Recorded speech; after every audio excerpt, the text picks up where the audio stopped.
Ambos pertenecían al gabinete del presidente Adolfo López Mateos. Javier Barros Sierra como secretario de Comunicaciones y Obras Públicas. Gustavo Díaz Ordaz en el privilegiado puesto de secretario de Gobernación. En esa calidad, el político oriundo de Ciudad Cerdán, Puebla, formaba parte del puño represor que había golpeado a los movimientos disidentes. Mientras su jefe, el primer mandatario, presumía que su gobierno era de izquierda dentro de la revolución. El político poblano daba por seguro tener los méritos suficientes para ser el elegido del dedazo. Dentro del PRI, sin embargo, grupos de influencia apoyaban la posibilidad, lejana pero cierta, de que Barros Sierra, dada su carrera profesional y académica y su prestigio moral, fuera designado candidato del partido oficial a la presidencia de la República en las elecciones de 1964. El distanciamiento entre ambos secretarios de López Mateos era público. Una muy difundida anécdota cuenta que ambos se encontraron en una ocasión a la entrada de un acto oficial. Sonriendo con sorna, como era su estilo, Díaz Ordaz ofreció el paso a Barros Sierra. Primero los sabios, le dijo. Cáustico como siempre fue, Barros Sierra respondió: no, primero los resabios. Sea o no cierto el relato, Díaz Ordaz, presidente de la República, y Barros Sierra, rector de la UNAM, habrían de tener un trágico encontronazo algunos años después.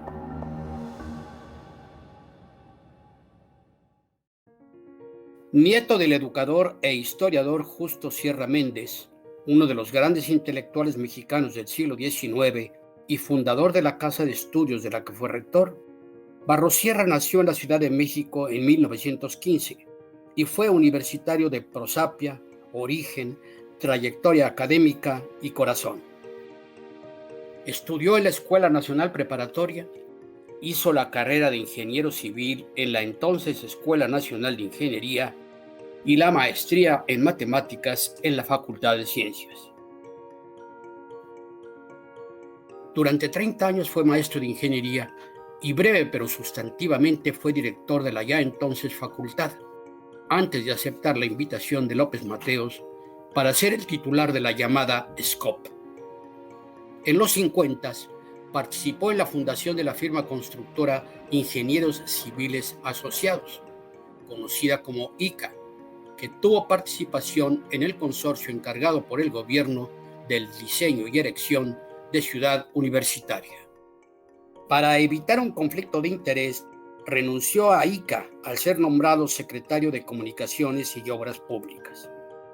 Su labor al frente de la Secretaría, su proyección nacional con importantes proyectos en materia de infraestructura, le valieron ser considerado por funcionarios cercanos al presidente López Mateos como un posible candidato del Partido Revolucionario Institucional a la presidencia de la República. Con ese mismo objetivo, había invertido Gustavo Díaz Ordaz su espacio de poder desde 1958 como secretario de Gobernación. Para el aspirante estelar al dedazo de López Mateos, Barros Sierra era apenas una sombra. Pero al talante autoritario e intolerante de Díaz Ordaz lo perturbaban hasta las sombras, sobre todo las sombras. Cuando el licenciado López Mateos termina su gestión, empieza pues la discusión interna en el Partido Revolucionario Institucional, que era en donde se daba la pelea. El maestro Barros Sierra era uno de los secretarios que apuntaba para ser candidato a la presidencia de la República. Ya años después, en una plática que yo tuve con la señora Barros Sierra, con María Cristina, me contaba que en una ocasión, no recuerdo cuál exactamente, el maestro Barros Sierra dio un discurso, lo leyó antes con ella y le dijo: oye Javier, si tú dices ese discurso vas a cancelar tus posibilidades de candidatura. Y que le contestó: bueno, yo siempre digo lo que tengo que decir. pero sí fue sin duda un candidato que los que le conocimos cuando platicábamos, Fernando Solana, Emilio Rosenbluth, Daniel Reséndiz, Daniel Díaz Díaz, muchos decían que no se hubiera podido dar porque Barrosierra había nacido antes de su tiempo. Cuando en 1961 Javier Barrosierra es elegido director de la Facultad de Ingeniería, la UNAM vivía tiempos agitados, como el país mismo, como el mundo todo. La Guerra Fría entre la Unión Soviética y Estados Unidos estaba en plenitud. La guerra de Vietnam se agudizaba, al igual que las protestas contra ella. La revolución cubana acababa de triunfar y se multiplicaban los movimientos de liberación nacional en Asia, África y América Latina. La juventud rompía con cánones formales en la música, en la indumentaria, en la cultura. El aire olía a libertad. Los 60 levantaban el vuelo. El gobierno autoritario del PRI, anquilosado, no entendió el momento. No supo leer los signos. El llamado milagro mexicano alucinaba a las estructuras del poder, de la mano de Adolfo López Mateos y su secretario de Hacienda, Antonio Ortiz Mena. A partir de 1964, con Díaz Ordaz al frente, el régimen se aferró aún más a la idea de un país idílico, en el que bastaba con reprimir para silenciar. Ante el avance de la izquierda, la ultraderecha se radicalizó y creó organismos de conducta violenta, como el Muro, movimiento universitario de renovadora orientación. En 1966, el eminente cardiólogo Ignacio Chávez fue obligado a renunciar como rector, en la culminación de un ignominioso movimiento surgido en la Facultad de Derecho con evidentes apoyos oficiales. La exigencia actoral de los estudiantes ultras, que lograron que varios planteles de CU se unieran a su huelga, era el rechazo al paso reglamentado a las carreras de licenciatura para los egresados de las preparatorias de la UNAM. Pues la verdad es que en 1966 fue un año de mucha turbulencia universitaria. El rector Ignacio Chávez, médico sobresaliente, humanista completo, desafortunadamente tuvo que dejar la universidad en medio de un problema muy serio. Es el momento en el que la primera generación del plan de 3 años del doctor Ignacio Chávez, un nuevo programa para el bachillerato, está a punto de salir a la licenciatura y bueno, se registra un problema en la Facultad de Derecho, se extiende a la universidad, tiene un desenlace terrible. El ingeniero Barrosierra llega con la universidad paralizada, tiene que tomar algunas decisiones importantes y tratar de reconstruir un tejido muy lastimado y ya lastimado en la propia relación con los poderes públicos, con el gobierno de la República. Y solo para que 2 años y unos días después empieza un problema de enorme impacto para el país en ese momento y grandes repercusiones posteriores.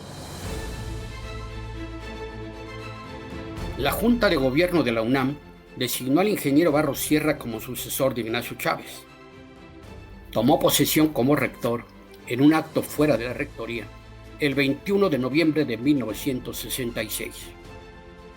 En su discurso inaugural advirtió que el bien más preciado de la universidad, la autonomía, es violada cuando el Estado, una corporación privada, un partido político o un grupo coartan la independencia académica de la universidad o intervienen en su vida limitando las libertades que la sustentan. Anunció que su prioridad era restablecer la capacidad administrativa de la Casa de Estudios. Lo hizo en los primeros meses, al mismo tiempo que emprendía 2 proyectos fundamentales. Una reforma académica que implicaba acondicionar el calendario universitario al de los ciclos escolares de la Secretaría de Educación Pública y perfeccionar el sistema de pase reglamentado de los egresados de la Escuela Nacional Preparatoria. Años después, Barrosierra reflexionaba en sus conversaciones con Gastón García Cantú, quien fue su director de difusión cultural. Desde luego, hay que hacer notar que el examen de admisión había sido creado durante la administración anterior. Nosotros pudimos perfeccionarlo, sobre todo en cuanto a un criterio estricto para no aceptar a alumnos cuyo índice de conocimiento fuera inferior a un límite fijado. Es conveniente y es de justicia ofrecer a todos los jóvenes oportunidades varias para educarse, pero ello no significa de ninguna manera que todos los que quieran deban entrar a la universidad. La reforma académica que dio inicio en 1966 incluyó el cambio a los cursos semestrales en lugar de anuales, la renovación de los planes de estudio de múltiples carreras y, sobre todo, decía él, le cambiamos el paso a la UNAM dejándola en camino hacia reformas más profundas. Del gobierno federal solo recibió indiferencia. La SEP, encabezada por el escritor jalisciense Agustín Yáñez, no tuvo el menor interés en formar parte de un proyecto de reforma profunda de la vida académica del país. Siendo rector el maestro Barrosierra, la Facultad de Ingeniería y en las otras facultades técnicas se incorporó a iniciativa de él las materias humanísticas. En la Facultad de Ingeniería se estudiaba pues todo aquello que tenía que ver con las matemáticas y con la geometría y con el cálculo. Y él incluyó, y las incluimos ahí, las materias humanísticas. Empezamos a dar clases de economía, clases de sociología, literatura. Y cuando él fue rector hicimos esto también. Yo era ya funcionario de la universidad. Incluimos las carreras humanísticas e invitamos a gentes de otras áreas a venir a la escuela, a traer la cultura a la escuela, la cultura adicional a la ingeniería. Decía Ortega y Gasset a principios del siglo pasado, decía, sepan los ingenieros que para ser ingeniero no basta con ser ingeniero. Y esta es una cuestión que traía Barrosierra muy clara. Para ser un gran profesional se necesita ser un hombre culto, un hombre que conozca las necesidades y las fortalezas de su entorno, que conozca la historia de su país, que sepa de música y de literatura y de artes plásticas, que sea un hombre que le interese todo lo que al hombre debe interesarle. No era el ingeniero de la fórmula de la escuadrilla, era el ingeniero humanista. Entreverados en la relación tensa entre el Estado y la universidad, actuaban en ella con violencia grupos que esporádicamente provocaban episodios que mantenían agitada a la comunidad universitaria. Lo mismo podía ésta escuchar conciertos, asistir a conferencias y seminarios de alto nivel intelectual, que observar, sin lamentarlo, la destrucción con dinamita de la adefesio de estatua de Miguel Alemán, que con su bigote stalinista se levantaba insolente en la explanada de Rectoría.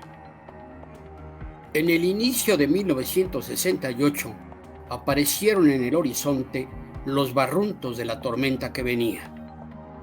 En marzo, un grupo de extrema derecha emprendió una campaña destemplada contra el director de la Facultad de Medicina. Después, una huelga estudiantil de varias semanas paralizó a la Facultad de Odontología. Finalmente, en demanda de incremento salarial, los maestros de las escuelas preparatorias dejaron de impartir clases. El 23 de julio, una reyerta callejera entre alumnos de una escuela privada y una vocacional del Politécnico acabó con el ingreso violento de los granaderos a este último plantel, ubicado en la Ciudadela. Entraron y aporrearon a los estudiantes y destruyeron el mobiliario en aulas y oficinas. Inexplicable y sospechosamente, el Departamento del Distrito Federal autorizó una manifestación de protesta organizada por la Federación Nacional de Estudiantes Técnicos. El mismo día, 26 de julio, y a la misma hora de la tradicional marcha por el aniversario de la toma del cuartel Moncada, encabezada por el Partido Comunista, aún sin registro.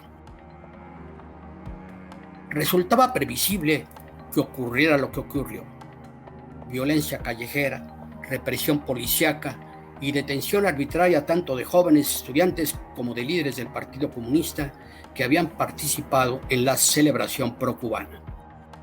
A partir de ese día se sucedieron varias jornadas de protestas estudiantiles, en las que hubo incidentes graves como la quema de autobuses y la instalación de barricadas en las calles del barrio universitario, en el centro de la capital.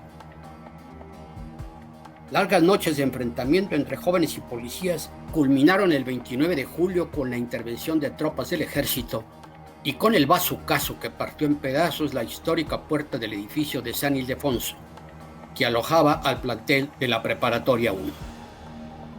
A Enrique Rubio, asistente y amigo cercano de Fernando Solana, secretario general de la UNAM, le tocó vivir aquellos momentos desde un punto de observación y de acción privilegiado. Todos esos meses, a partir de mayo, que yo recuerde, no dejábamos de rectoría hasta muy tarde. Mis salidas siempre eran entre 11 y 12 de la noche. Fue de esos días en que el primero que se enteró fui yo, porque los estudiantes de prepa iban a verme con alguna frecuencia, los líderes. Y había de todos tipos de líderes, no eran todos nobles, inocentes y arrojados universitarios. Había miembros con mucha experiencia, pese a su juventud, del Partido Comunista, del PRI, diversas oficinas del gobierno, pues por ahí tenían 2 que 3 personas, infiltrados, les diríamos ahora. Por aquellas fechas es cuando el rector se le hizo una gran manifestación en la explanada, lo que llamamos la explanada, y me mandó nuevamente a que bajara yo a ver si era indispensable que él bajara. Y yo bajé y en 2 minutos tenía yo mi opinión, regresé volado, pero ya él bajaba en ese momento. Y ya le dije, no, pues era indispensable que usted baje, si no baja usted, suben por usted. Y todo mundo pedía una vindicación, un levantamiento de la dignidad universitaria. El asalto militar a la Preparatoria 1 no fue un hecho casual. De acuerdo con los documentos obtenidos por Julio Scherer y publicados en su libro Parte de Guerra, fue designada como misión azteca y estuvo a cargo de varias compañías del batallón de fusileros paracaidistas comandadas por el general José Hernández Toledo. La orden de tomar la preparatoria dada a las 11 de la noche era tajante: hay que desalojar a los estudiantes invasores. A las 3 de la mañana se dio por terminada la acción. Esos hechos fueron la chispa que detonó el movimiento estudiantil y popular del 68, que de forma indeleble marcó la historia de México durante la segunda mitad del siglo XX.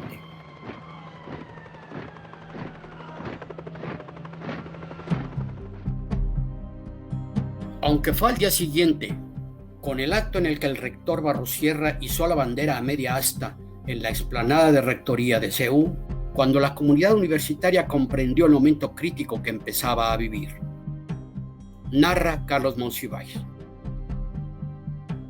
Al mediodía del 30 de julio, a la explanada llegan en oleadas los estudiantes y los maestros que rechazan la violación de la autonomía. Se presenta el rector Barrosierra y el ánimo se desborda. Su gesto es sereno, pero no dramático, y el aplomo es su rasgo característico. El rector pone la bandera a media asta y el silencio es abrumador. En ese minuto, para los presentes, la UNAM hace las veces de la nación. Barrosierra convocó a los estudiantes y profesores de la universidad a manifestarse en una marcha en defensa de la autonomía para el siguiente 2 de agosto en la tarde, que partiría de la explanada de Rectoría de Ciudad Universitaria y por Insurgentes llegaría hasta la calle de Félix Cuevas, para luego regresar a su punto de origen.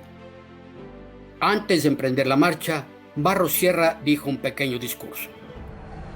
Necesitamos demostrar al pueblo de México que somos una comunidad responsable, que merecemos la autonomía, pero no solo será la defensa de la autonomía la bandera nuestra en esta expresión pública, será también la demanda, la exigencia por la libertad de nuestros compañeros presos.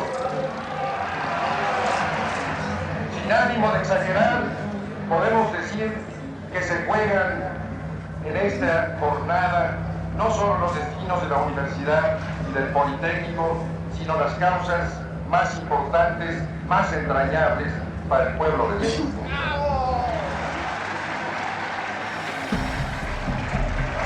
¡Viva nuestra universidad! ¡Viva el Politécnico! ¡Viva las instituciones hermanas! Pero por encima de todo, ¡viva México!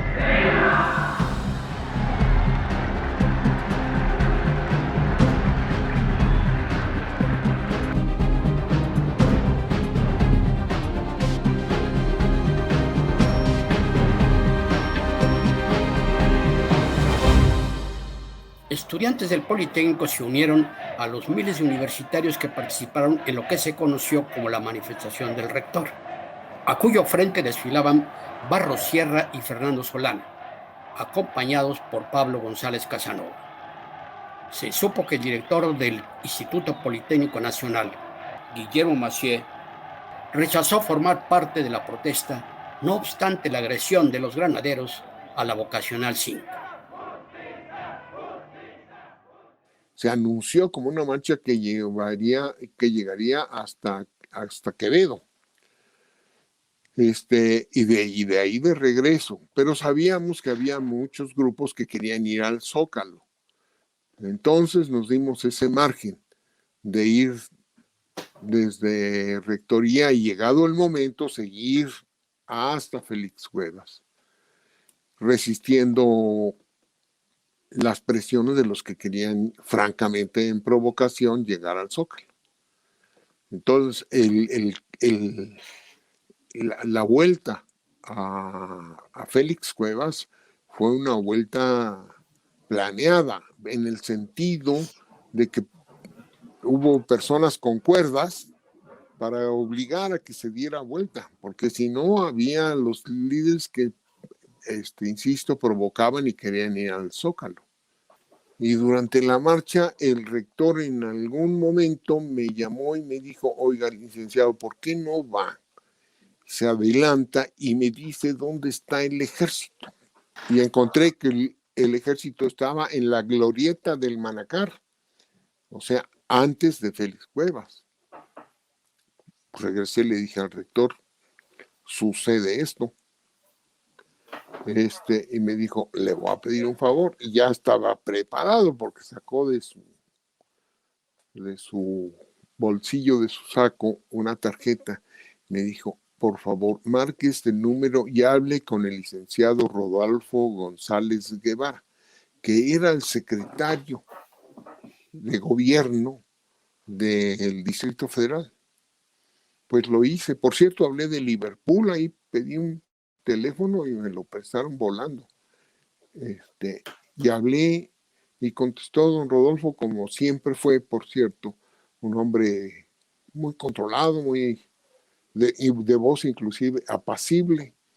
Le dije, le hablo de parte de don Javier. Fíjese usted que el ejército está en la glorieta del Manacar, la marcha viene ya muy cerca y se puede armar aquí un zafarrancho terrible.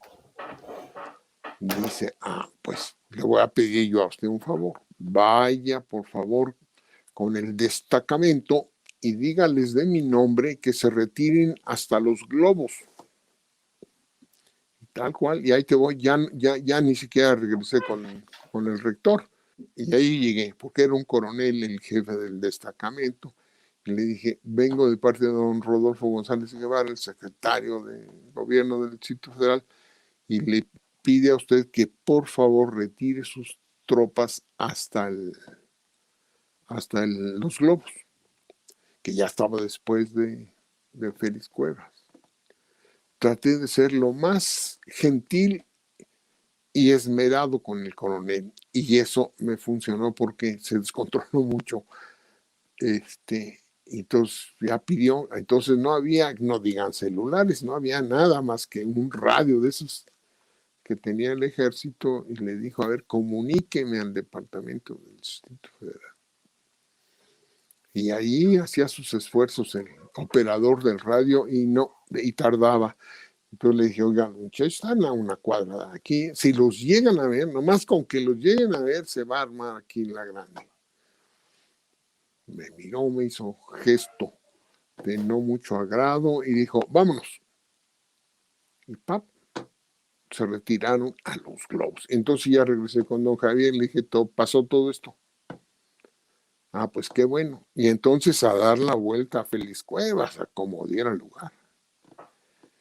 Y así pasó todo esto. Y luego ya, rumbo a Avenida Universidad, se cayó un aguacerazo ese día. De tal manera que toda la manifestación llegó escurriendo agua a CEU. Las semanas subsecuentes fueron de una intensa actividad estudiantil para tratar de alcanzar la máxima difusión de sus objetivos, concretados en un pliego petitorio de 6 puntos, entre los cuales el de mayor relevancia era la derogación del artículo 145 del Código Penal, que establecía el delito de disolución social.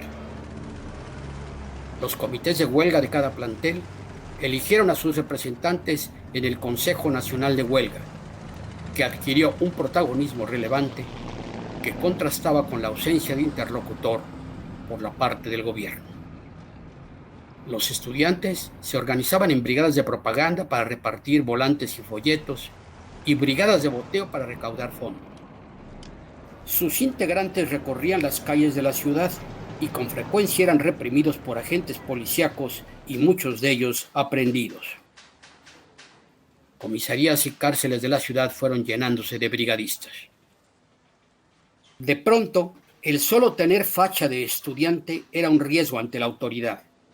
Encabezados por el también ingeniero Heberto Castillo y por el filósofo Eli de Gortari, grupos de maestros de facultades y escuelas, tanto de la UNAM como del IPN, decidieron apoyar orgánicamente la lucha estudiantil y formaron la Coalición de Maestros por las Libertades Democráticas.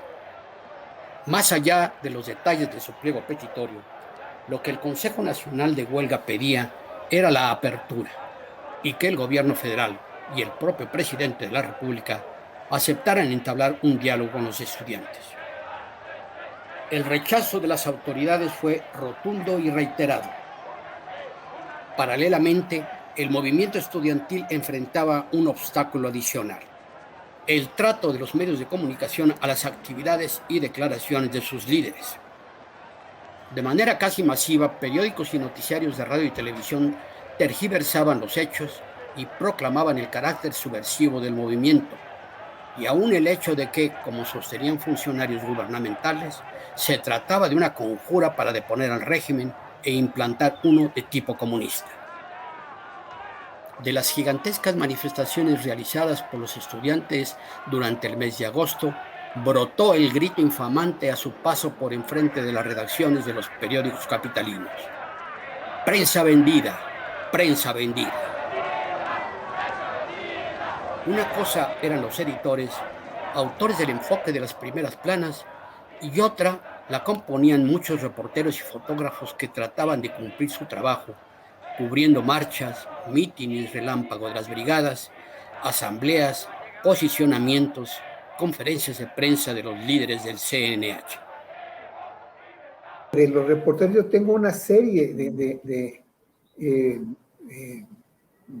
notas en donde los más veraces reportajes y las opiniones más lúcidas, casi editoriales, se ponían en las notas de prensa. Esto era maravilloso. Repasen ustedes algunas de las notas del movimiento estudiantil. Los golpes sufridos por los estudiantes o a los profesores, o cuando aquel famoso desagravio a la bandera, que ningún universitario había desagraviado su bandera, la había protegido. Lo que no querían que se adueñaran de la bandera en el Zócalo, las gentes vendidas a los sucesivos gobiernos que no hacían algo por la enseñanza superior, sino que querían de la universidad un ente de divulgación propagandística y de aceptación de todas sus decisiones, que un buen número de ellas lastimaron a la República y lastimaron a los hombres de la política que la hacían con el propósito de redistribuir los valores para la sociedad entera. Las planas de los diarios se llenaron de desplegados con textos que denostaban y calumniaban a la universidad, con la firma de personajes públicos e instituciones oficiales, lo mismo que con membretes y prestanombres. La Coordinación de Difusión Cultural de la universidad hizo una recopilación de los desplegados y los reunió en una obra que ocupó 3 tomos. Se calcula que se gastaron muchos millones de pesos para confundir a la opinión pública y calumniar a la universidad y a su rector. Un cuarto de siglo después, su hija Cristina apuntaba: la historia habría cambiado si Díaz Ordaz hubiera tenido sensibilidad suficiente para entender que debió abrir sus puertas a los universitarios y empezar un diálogo serio con ellos. No tener miedo a hablar, a dialogar, a enfrentar las cosas de manera clara y precisa.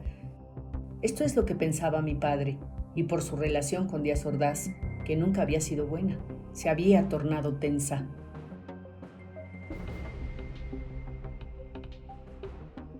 La situación se hizo aún más crítica tras lo ocurrido en el Zócalo de la Ciudad de México la noche del 27 de agosto. Después de una manifestación que, según el CNH, reunió a 500,000 de participantes, el organismo estudiantil decidió establecer una guardia para exigir un diálogo con el presidente, en ese lugar antes de su cuarto informe, el 1 de septiembre. El gobierno acusó a los estudiantes de profanar la bandera nacional al izar un trapo negro en el asta bandera del Zócalo. La represión arreció y se inició la persecución de líderes magisteriales como Eberto Castillo, que tras un intento de captura se refugió en la ciudad universitaria. El 28 de agosto, la tropa, encabezada por carros blindados, desalojó el Zócalo. Era poco lo que se podía esperar de Díaz Ordaz en su informe, y en efecto volvió a rechazar cualquier tipo de diálogo. Negó que la autonomía universitaria hubiera sido violada y amenazó con llegar hasta donde tuviera que llegar para impedir que la conjura afectara los Juegos de la 19ª Olimpiada, previstos para iniciarse el 12 de octubre. Todo tiene un límite, enfatizó amenazante. El 9 de septiembre, el rector Barrosierra convocó a la comunidad universitaria a retornar a la normalidad, para evitar, dijo, que la UNAM resultara la mayor víctima de un conflicto que ciertamente no había provocado. Su llamado no fue atendido y el CNH convocó, en respuesta al agresivo discurso de Díaz Ordaz, a lo que llamó la Gran Marcha del Silencio, que hizo el recorrido del Museo de Antropología al Zócalo, acompañado de los aplausos de quienes los observaban pasar.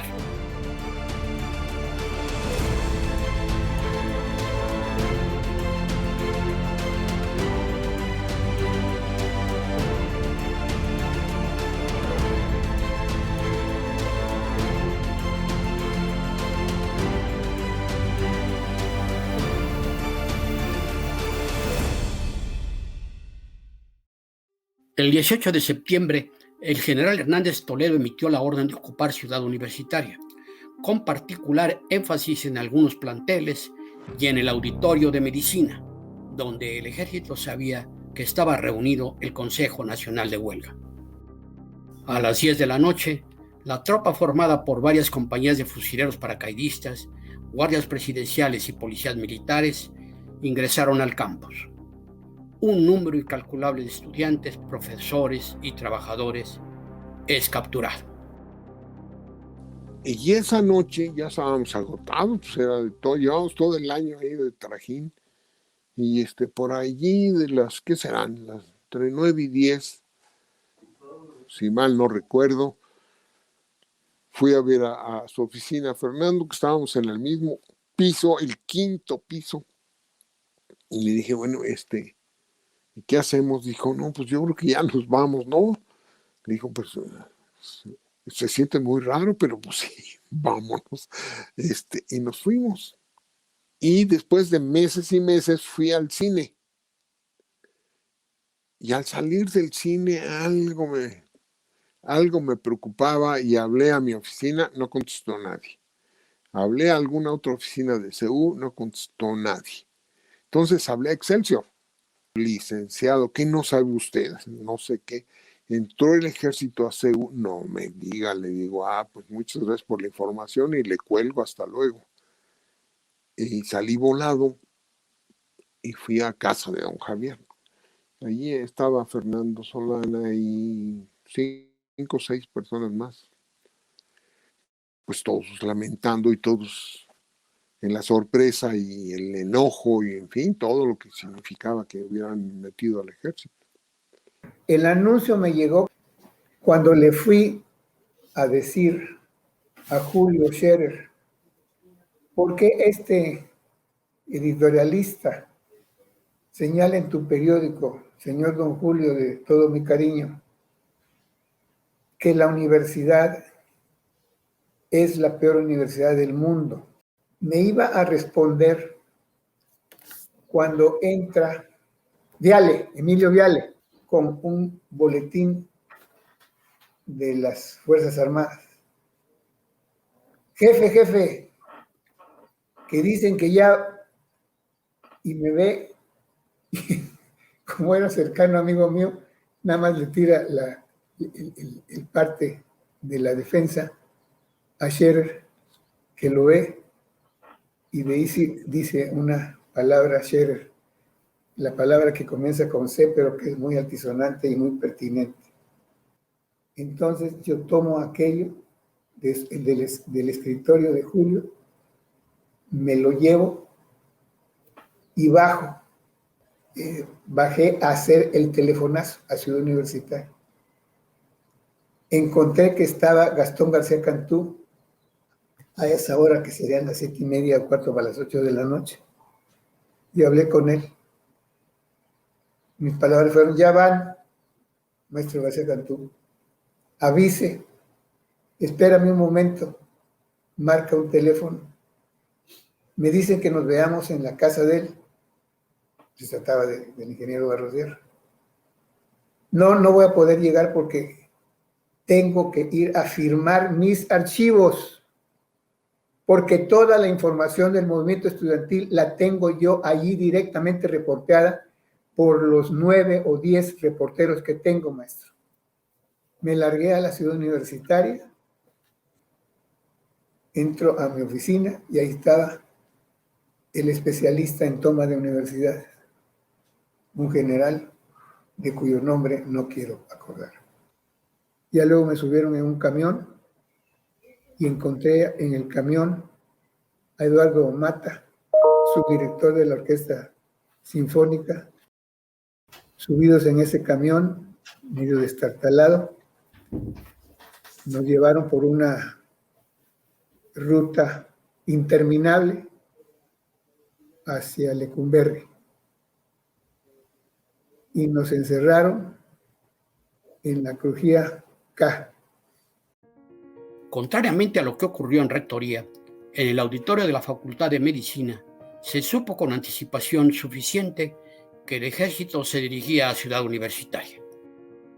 Era imposible que la tropa, con el general José Hernández Toledo al frente, no fuera vista, con sus ostentosas tanquetas y sus jeeps artillados, recorrer las calles rumbo a un punto en el entonces extremo sur de la ciudad. Los brigadistas avisaron con tiempo a los líderes del movimiento, y cuando los pelotones de paracaidistas llegaron al estacionamiento de Medicina, los dirigentes se encontraban ya en lugar seguro.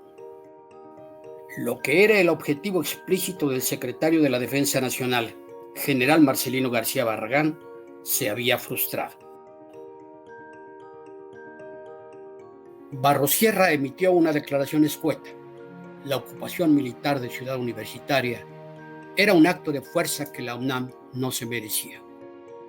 La atención y solución de los problemas de los jóvenes, decía, requieren comprensión, no violencia. En la Cámara de Diputados se produce una feroz embestida contra el rector. Se le acusa de conducta criminal y se le juzga, además, de ser impotente para resolver los problemas internos de la universidad. Unos días después, Barrosierra presenta su renuncia. Por cierto, de su renuncia también puedo decir algo. Estaba García Cantú, Fernando Solana y tu servidor en casa del rector, platicando no sé qué cosas, ya se había decidido, y entonces el rector en su casa empezó a subir las escaleras y nos dijo, señores, muchas gracias. Ahora sí, subo a trabajar porque la renuncia del rector la hace el rector solo. E hizo su renuncia. Hay que releerla. Hay que releer la renuncia porque es un trabajo fino de pronunciamiento político y de eficacia. Fue tan eficaz que no se la aceptó el presidente, que era el aludido directamente en esa renuncia. Escribió en ella: los problemas de los jóvenes solo pueden resolverse por la vía de la educación, jamás por la fuerza, la violencia o la corrupción. Esa ha sido mi norma constante de acción y el objeto de entrega total en tiempos y energías durante el desempeño de la rectoría. Mas la situación presenta una nueva fase. Estoy siendo objeto de toda una campaña de ataques personales, de calumnias, de injurias y de difamación. Es bien cierto que hasta ahora proceden de gentes menores sin autoridad moral, pero en México sabemos a qué dictados obedecen. La conclusión inescapable es que quienes no entienden el conflicto ni han logrado solucionarlo, decidieron a toda costa encontrar supuestos culpables de lo que pasa, y entre ellos me han escogido a mí. Por ello es insostenible mi posición como rector, ante el enfrentamiento agresivo y abierto de un grupo gubernamental. La Junta de Gobierno de la UNAM no acepta la renuncia y Barrosierra resulta fortalecido en su calidad moral, aunque en desplegados y declaraciones públicas de funcionarios y políticos continúan los denuestos y las descalificaciones. El ejército desocupa la ciudad universitaria, pero los cuerpos policíacos del gobierno, en particular la Dirección Federal de Seguridad, emprenden una verdadera cacería tanto de los dirigentes estudiantiles como de los líderes magisteriales. Eberto Castillo vive semanas a salto de mata, de refugio en refugio, hasta que cae en manos del director de la Federal de Seguridad, Miguel Nazararo. El siguiente objetivo del ejército fue el de apoderarse de las instalaciones del Politécnico Nacional. Las tropas encontraron allí una resistencia que no esperaban. Sangrientos combates tuvieron lugar en el casco de Santo Tomás antes de que los soldados irrumpieran en los planteles. Barrosierra decide hacer un último esfuerzo y convoca a los estudiantes a deponer la huelga y regresar a clases el 1 de octubre. Al mismo tiempo, el gobierno designa a 2 representantes de bajo perfil para presuntamente iniciar el diálogo con miembros del CNH la mañana del día 2 de octubre. Se reúnen los delegados gubernamentales Andrés Caso y Jorge de la Vega Domínguez con los líderes estudiantiles Gilberto Guevara Niebla y Luis González de Alba entre otros. Para esa reunión, el rector ofreció como sede su propia casa. Para la tarde, el organismo estudiantil había convocado a un mitin-manifestación que empezaría en la Plaza de las Tres Culturas en Tlatelolco y culminaría en el casco de Santo Tomás. A última hora, los líderes del CNH decidieron suspender la marcha y realizar solo el mitin. A las 3 de la tarde, Hernández Toledo emitió la orden de desalojar a los estudiantes que iban a reunirse en Tlatelolco. Paracaidistas y escuadrones blindados avanzarían de oeste a oriente y miembros de la policía militar lo harían por el lado norte. Alrededor de las 5:30 se inicia el avance de la tropa sobre la multitud de jóvenes reunida en la Plaza de las Tres Culturas. Empiezan los disparos y ocurre la matanza del 2 de octubre.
Junto con los principales líderes del Consejo Nacional de Huelga, centenares, miles de estudiantes, profesores, intelectuales y familiares que apoyaron el movimiento son detenidos y encarcelados en la prisión de Lecumberri.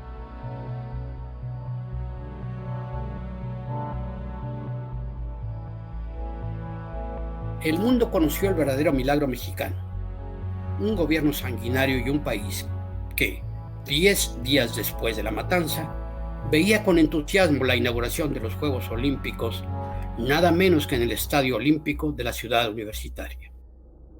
Cristina Barros evocaría: La agonía de mi padre, la que lo llevó a la muerte 3 años después, empezó aquel 2 de octubre. Sé que mi padre tuvo noticias de que el gobierno podría proceder de manera extrema, y hay que considerar que todos esos estudiantes eran como sus hijos. Así los vivía, así los quería, así los cuidaba. Y el que hubiera muertos en Tlatelolco fue para él como si le hubieran matado a sus propios hijos. Mi padre no volvió a ser el mismo. Nunca volvió a ser el mismo. Barros Sierra representa la libertad, la independencia, la autonomía, la crítica y la dignidad. Bueno, pues todos ellos son valores fundamentales en una institución y por eso creo que el rector Barros Sierra es emblemático y seguirá siendo siempre emblemático. Por supuesto que la universidad añora siempre personajes de la talla moral, ética de Javier Barros Sierra. Y México tiene que seguir mostrando como uno de sus grandes hijos a Javier Barros Sierra, mexicano de excepción. Yo creo que hay una universidad antes de Barros Sierra y después de Barros Sierra. La actitud asumida por el rector Barros Sierra durante el conflicto del 68 fue muy firme, fue muy cercana a su comunidad, pudo enfrentar un Estado autoritario con gran dignidad y con ello fortaleció las misiones de la universidad y particularmente su autonomía. Yo creo que sí existe un concepto muy diferente de la universidad y de los valores de la universidad después del ingeniero Barros Sierra que antes de Barros Sierra. En 2010, el Senado de la República otorgó al ingeniero Javier Barros Sierra la medalla Belisario Domínguez Postmortem, y la comisión respectiva fundamentó su decisión de esta manera.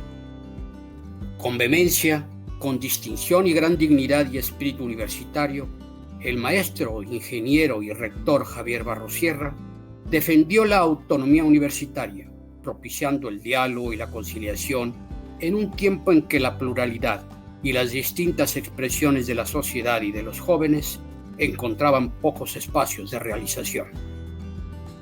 Al encabezar a los universitarios, con las autoridades, estudiantes y padres de familia que lo acompañaron, dio la máxima demostración del espíritu de la UNAM, como conciencia crítica y apertura al pensamiento y las ideas de la sociedad. La presea fue puesta en manos de su hija, Cristina Barros Valero. Yo diría que Barros Sierra es un gran ejemplo que debía conocerse mejor. Desgraciadamente, durante su rectorado, se dio el terrible movimiento del 68, gravísimo movimiento, triste movimiento. Pero dentro de eso, afortunadamente en ese momento, el rector fue Javier Barros Sierra, porque supo la fuerza desbordada de ese movimiento, encauzarla y hacer de ese momento un momento clave, un momento de quiebre en la historia de la democracia en México. Javier Barros Sierra es un hombre extraordinario, es uno de los grandes mexicanos que debiera conocer, y yo diría que yo no conozco ninguno que tuviese más méritos que Javier Barros Sierra para estar en la rotonda de las personas ilustres de México, y no lo está.